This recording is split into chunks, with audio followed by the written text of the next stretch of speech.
में क्या हालात इस वक्त बने हुए हैं, क्या स्थिति बनी हुई है आफतकाल को लेकर, एक बार फिर से ग्राफिक्स के जरिए आपको बारीकी से समझाते। देखिए, बारिश से गुजरात जो है पूरी तरीके से बेहाल नजर आ रहा है।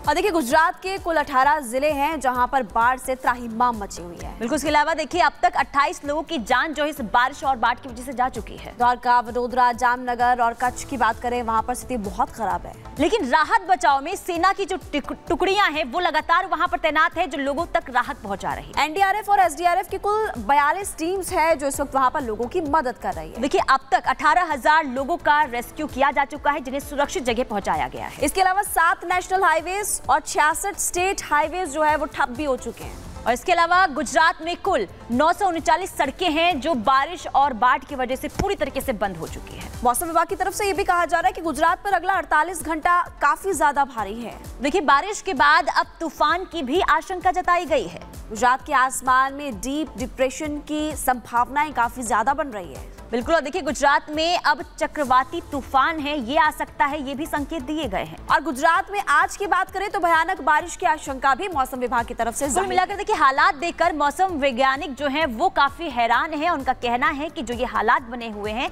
वो अभी ऐसे ही रहने वाले हैं, यानी कि स्थिति जो है अभी सुधरने वाली नहीं है। तो लगातार खबरें आपको बता रहे हैं और अब बात करेंगे हिमाचल प्रदेश की। हिमाचल प्रदेश में देखिए फ्री के सिस्टम की वजह से इस वक्त वहां की अर्थव्यवस्था काफी ज्यादा चरमरा चुकी है और अब मुख्यमंत्री सुखविंदर सिंह सुक्खू की तरफ से एक फैसला किया गया।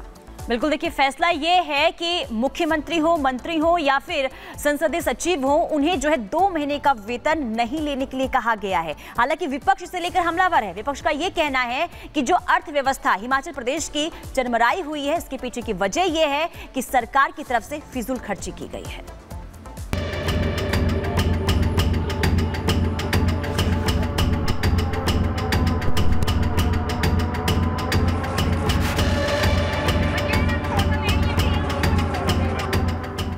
कहते हैं कि जितनी चादर हो उतने ही पैर पसारना चाहिए, लेकिन ये बात आज के राजनेता सत्ता की हसरत में कुछ इस तरह भुला देते हैं कि राज्य की जेब जवाब देने लगती है।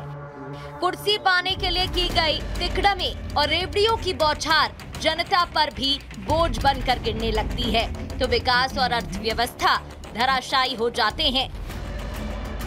गारंटीड चुनावी जीत के लिए लोक लुभावन वादों वाली तरकीबों से धड़ाम अर्थव्यवस्था की ताजा प्रयोगशाला कांग्रेस के राज वाला हिमाचल प्रदेश है, जहां की सुक्खू सरकार आईसीयू में पड़ी सूबे की आर्थिक स्थिति को संभालने के लिए कटौतियों की ऑक्सीजन देने को मजबूर है। अभी सत्ता में आए आधा समय भी नहीं बीता कि कांग्रेस सरकार का खजाना खाली हो चुका है। आलम यह है कि अब सीएम खुद अपना वेतन नहीं लेने की बात कह रहे हैं।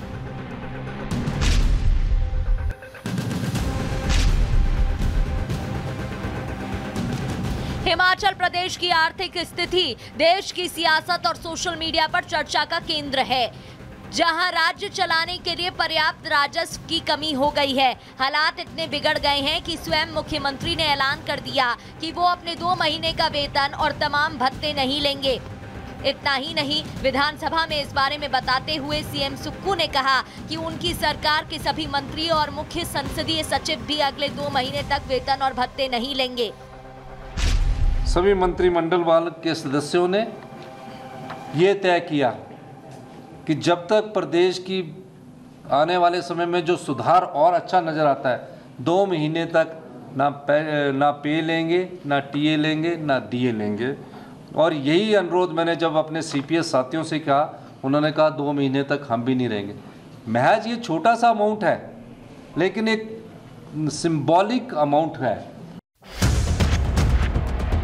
संकट में राज्य की आर्थिक स्थिति पर सीएम के आह्वान पर पार्टी के दूसरे नेताओं ने भी बिना देर किए समर्थन का भरोसा दे दिया। अच्छा इनिशिएटिव मुख्यमंत्री जी ने लिया है एंड लीडिंग बाय एग्जांपल। उन्होंने 2 महीने के लिए सभी जो मंत्री है, चेयरमैन्स है और जितने हमारे सीपीएस है, सबके वेतन को 2 महीने के लिए रोका है। और आने वाले समय में विधायकों से भी अपील करी है कि उनको भी कुछ समय के लिए अपने वेतनों को छोड़ना चाहिए, ताकि हमारे प्रदेश में जो वित्तीय संकट है उससे निकलने में छोटा सा सहयोग हो सके। और हम लगातार प्रदेश में संसाधनों को मजबूत करने के लिए पूरा प्रयास कर रहे हैं। आर्थिक संकट से घिरे हिमाचल प्रदेश को उभारने में नाकाम कांग्रेस सरकार पर बीजेपी हमलावर है। पार्टी का साफ कहना है कि देवभूमि में आर्थिक संकट के लिए सुक्खू सरकार की तरफ से बनाए गए संसदीय सचिवों और दर्जा प्राप्त कैबिनेट मंत्रियों, चेयरमैन को दी जा रही सुविधा और फिजूल खर्ची पूरी तरह जिम्मेदार है। आर्थिक संकट है प्रदेश के ऊपर और 2 महीने तक सैलरी नहीं है।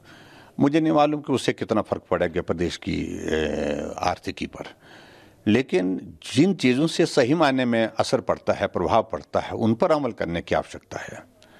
सीपीएस आपने जो कॉन्स्टिट्यूशन के मुताबिक नहीं बन सकते वो आपने बना करके रखें। कैबिनेट के दर्जे के साथ आपने बहुत सारे लोग बना के रखे हैं, चेयरमैन बना रखे हैं, और जिस प्रकार से सारी चीज़ें सुविधाएं उनको उस प्रकार से दी गई है, तो निश्चित रूप से मैं मानता हूं कि इससे सारी चीज़ों का समाधान नहीं है।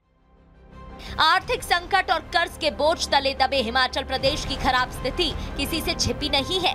साल 2022 के चुनावों को जीतने के लिए कांग्रेस ने जिन लोक लुभावन वादों के सहारे देवभूमि की सत्ता पाई थी, वही अब उसके गले की फांस बन गई है।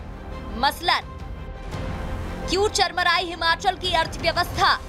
ओपीएस बहाली से अर्थव्यवस्था पर भारी दबाव। हर महीने 300 यूनिट फ्री बिजली, महिलाओं को प्रति महीने 1500 रुपए।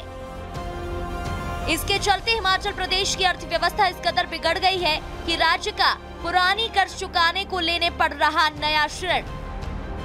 हिमाचल का आर्थिक संकट, पुराना कर्ज चुकाने को लेना पड़ रहा नया ऋण। प्रति व्यक्ति कर्ज के हिसाब से दूसरे स्थान पर, प्रति व्यक्ति 1,17,000 रुपए कर्ज। कर्मचारी प्लस पेंशनर की 10,000 करोड़ की देनदारी बकाया। हिमाचल की रेवेन्यू डेफिसिट ग्रांट घटी। जीडीपी का 5% तक लोन की क्षमता घटकर 3.5%।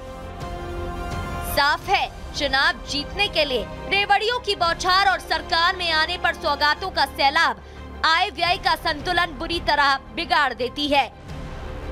ऐसे में इलेक्शन मैनेजमेंट और गवर्नेंस में जमीन आसमान का अंतर होता है, क्योंकि कोई भी चीज मुफ्त की नहीं होती है, उसकी कीमत कहीं न कहीं तो चुकानी ही पड़ती है।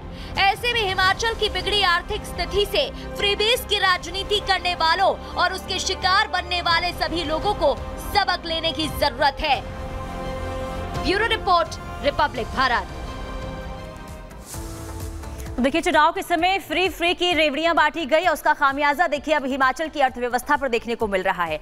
आखिर कैसे आईसीयू में हिमाचल की अर्थव्यवस्था खराब हो गई है, जरा समझ लेते हैं। देखिए, फ्री योजनाओं से इकोनॉमी का जो बंटाधार है वो देखने को मिल रहा है। दरअसल ओपीएस बहाली का ऐलान किया गया था और इसका असर जो है अब अर्थव्यवस्था पर देखने को मिल रहा है। इसके अलावा हर महीने 300 यूनिट फ्री बिजली ने दम निकाल दिया है, यानी कि इसका भी असर देखने को मिल रहा है। महिलाओं को प्रति महीने 1500 रुपए देने का ऐलान किया गया था, अब ये भी भारी पड़ने लगा है। पुराना कर्ज चुकाने के लिए अब कर्ज जो है नया कर्ज लेना पड़ रहा है। देखिए किस तरीके से स्थिति जो है हिमाचल प्रदेश की वो देखने को मिल रही है। हिमाचल का प्रति व्यक्ति कर्ज 1,17,000 रुपए का है। कर्मचारी प्लस पेंशनर का 10,000 करोड़ का जो बकाया है ये भी है। और ऐसे में क्योंकि पहले देखिए फ्री की रेवड़ियां बांटी गई और इसके बाद अब नया कर्ज इसलिए लेना पड़ रहा है क्योंकि कुछ है नहीं हिमाचल प्रदेश के पास, और यही वजह है कि लगातार जो स्थिति अर्थव्यवस्था की वो हिमाचल प्रदेश में खराब होती हुई नजर आ रही है। चलिए